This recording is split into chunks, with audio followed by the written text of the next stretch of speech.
Hello and welcome to the third video under coordination compounds. Let's start talking about the magnetic nature.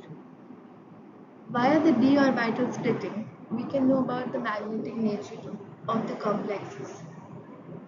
Let's say after filling the d orbital, there are few electrons that are unpaired. Such complexes will be considered under paramagnetic.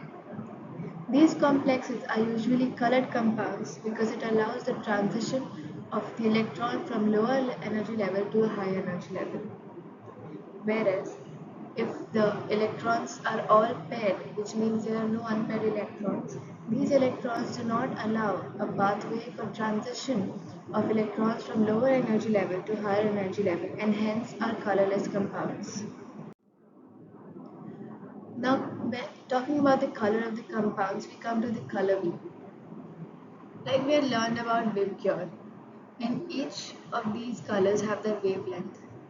So questions might be asked that why is this color, why is this compound violet in color, or if it's violet in color, what is the wavelength?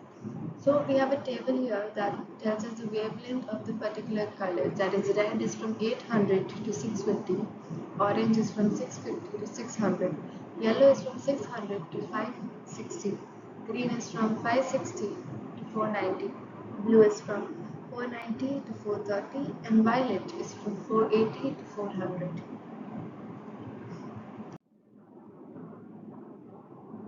Coming to the wavelength and the corresponding wave numbers.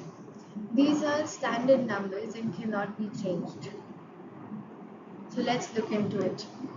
Like the wavelength we had discussed last time, 400 is for 25,000, 430 is for 23,256, 490 is for 20,000, 408, 560 is for 17,857, 600 is for 16,667, 650 is for 15,385, and 800 is for 12,500.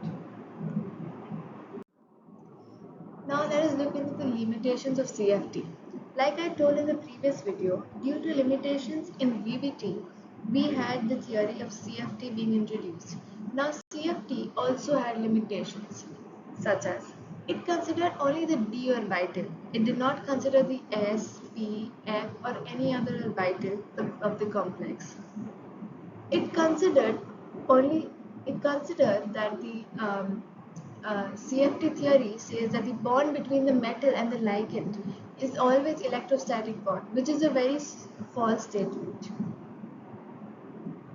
Then coming to the nature of the bonds, it does not consider the covalent nature of the bonds because covalent nature also affects and the bonding of certain elements.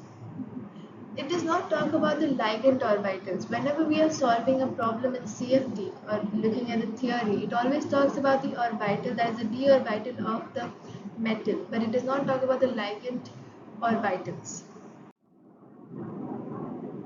Thank you very much. That is it for this video. In the next video, we'll come back with more information on coordination compounds.